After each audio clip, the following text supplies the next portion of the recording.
ከነዳጅና ኢነርጂ ባለስልጣን ያገኘነው መረጃ በኢትዮጵያ በተለያዩ መንገዶች ከሚመረተው ኃይል እስከ 22 በመቶ የሚሆነው እንደሚባክን ይጠቁማል።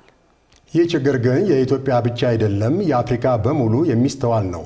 ይህንን መነሻ በማድረግ ከመላው አፍሪካ እስከ 600 ሰዎች ይሳተፉበታል የተባለው የመጀመሪያው አህጉራዊ የኃይል አጠቃቀም ውጤታማነት ጉባኤ ሊካሄድ መሆኑ ተነግሯል። ኤርሚያስ በጋሻው ተጨማሪ አለው።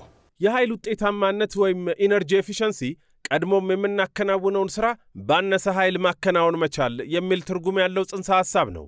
በዚህ ውስጥ የኃይል ብክነትንና የከባቢ አየር ብክለትን የመቀነስ ዓላማ ያካትታል።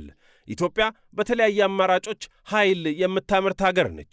ይህ ኃይል ሲመረት ከፍተኛ ወጪ ወጥቶበትም ጭምር የሚመረት ነው። ነገር ግን ከአምራች እስከ ተጠቃሚው ድረስ በሁለት አቅጣጫ ይባክናል። አንድም በማከፋፈል አንድም በመጠቀም ሂደት ከጄኔሬሽን እስከ ኢንድ ዩዘር ድረስ ፓወር ጄኔሬት ተደርጎ እስከ ተጠቃሚ ድረስ እስከሚደርስ ድረስ ኃይል ይባክናል። ከሰፕላይ ሳይድም ስናይ የኤሌክትሪክ ብክነቱ ከፍተኛ ነው። ከ20 እስከ 22% በአቨሬጅ ይባክናል በሰፕላይ ሳይዱ ላይ።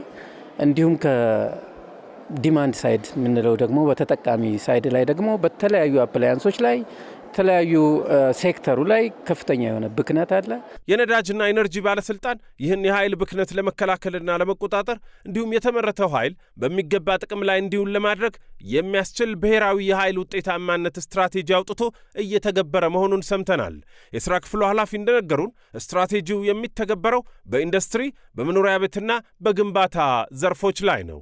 ለምሳሌ በኢንዱስትሪ ዘርፉ ላይ ከ60% በላይ ኢንዱስትሪ ዘርፉ ኢነርጂን የሚጠቀመው የኤሌክትሪክ ሞተር ነው። ኤሌክትሪክ ሞተር ደግሞ ወደ ሀገር ውስጥ ነው፣ ሀገር ውስጥ አናመርትም፣ ከውጭ ነው ኢምፖርት የምናደርጋቸው። እነዚህ ለረጅም ጊዜ በጣም ኃይል አባካኝና ኢንኤፊሽንት የሆኑ ሞተሮች ናቸው ስንጠቀምባቸው የነበረው። አሁን ባለስልጣኑ የኢነርጂ ኤፊሽንሲ ስታንዳርድ በእነዚህ ሞተሮች ላይ በማውጣት IE2 የሚባል የሞተር ስታንዳርድን ተግባራዊ በማድረግ ወደ ሀገር ውስጥ ሲገቡ እነዚህን ስታንዳርድ ካላሟሉ ወደ ሀገር ውስጥ እንዳይገቡ የማድረግ አስገዳጅ ደረጃን አድርገናል። ተጠቃሚውም ላይ እንደዚሁ ተጠቃሚውም ኃይል ቆጣቢ እቃዎች እንዲጠቀም ፕሮሞት የማድረግ እቃዎች እንዲሰራጩ ማድረግ ወደ ሀገር ውስጥ ሲገቡ የመቆጣጠር ስራዎችን የመስራት ስራ እያከናወነ ውጤታማ ያልሆነ የኃይል አጠቃቀም ወይም ብክነት በኢትዮጵያ ብቻ የሚስተዋል ችግር አይደለም። የአፍሪካ ህብረት መረጃዎች እንደሚያሳዩት የመላው አፍሪካ ችግር ነው። 600 ሚሊዮን አፍሪካውያን የኤሌክትሪክ ኃይል አያገኙም። ከአፍሪካ ሀገራት 40 በመቶ ደግሞ እስከ 20 በመቶ የሚሆነው ያመረቱት ኃይል ይባክንባቸዋል። የዓለም ባንክ መረጃ ባደጉ ሀገራት የሚባክን ኃይል ከ10 በመቶ እንደማይበልጥ ያሳያል። በዚህ ምክንያት የአፍሪካ ህብረት የኢነርጂ ኮሚሽን አህጉራዊ የኃይል ውጤታማነት ስትራቴጂ አዘጋጅቷል። የመጀመሪያውን አህጉራዊ ጉባኤ ደግሞ እዚህ አዲስ አበባ ላይ ታህሳስ 1 እና 2 ለማካሄድ አቅዷል። The African Energy Efficiency Conference aims የአፍሪካ ውጤታማ የኃይል ተጠቃሚነት ኮንፈረንስ ይህን አህጉራዊ የኃይል ስትራቴጂ ወደ ተግባር ማውረድ አንዱ ዓላማው ነው። ይህ ወደ ተግባር ማውረዱ የኃይል ዘርፉን ቁጥጥር፣ ኢንቨስትመንትና የቴክኖሎጂ አጠቃቀም ያሳድጋል ተብሎ ይጠበቃል። ከዚህ ባሻገር በኃይል ውጤታማ ተጠቃሚነት ዙሪያ ሁሉም ባለድርሻ አካላት የባህሪ ለውጥ እንዲያመጡም ያግዛል።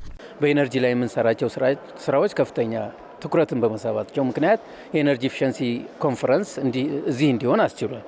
የኮንፈረንሱ ዋና ዓላማ ምንድን ነው? በተለይ የሬጉሌተርስ የኢነርጂ ሬጉሌተርስ፣ ሚኒስቴርስ፣ ሪሰርቸርስ በዘርፉ ያሉ በተለይ በኢነርጂ ኤፊሽንሲ ያሉ የሪሰርች ስራዎችን ልምድ ልውውጥ የማድረግና የተሰሩ ስራዎችንም ፖሊሲዎችንም የተለያዩ የአፍሪካ ፖሊሲዎችን በተለያዩ ሀገሮች የተለያዩ ፖሊሲ ያላቸው የኢነርጂ ኤፊሽንሲ ፖሊሲ እሱን ሼር የማድረግ ልምድ ልውውጥ የመካፈል ያሉ የሪሰርች ግኝቶችን ስታንዳርዶችንም ሼር ለመደራረግ የታለመ ኮንፈረንስ ነው ማለት ነው። በአፍሪካ ህብረት የኢነርጂ ኮሚሽንና በኢትዮጵያ ነዳጅና ኢነርጂ ባለስልጣን በጋራ በሚሰናዳው በዚህ የመጀመሪያው የአፍሪካ ኢነርጂ ውጤታማነት ጉባኤ ላይ ከ600 በላይ በዘርፎ የተሰማሩ የመንግስትና መንግስት ያልሆኑ አካላት ይሳተፉበታል ተብሎ ይጠበቃል። በጉባኤው ከሚጠበቁ ውጤቶች አንዱ በአህጉር ደረጃ ዝቅተኛ ውጤታማ የኃይል አጠቃቀም ስታንዳርድ እንዲኖር ከመግባባት ላይ መድረስ ነው። አሁን ላይ ከ55ቱ አባል አገራት ዝቅተኛ የኃይል አጠቃቀም ስታንዳርድ ያላቸው 18 አገራት ብቻ ናቸው።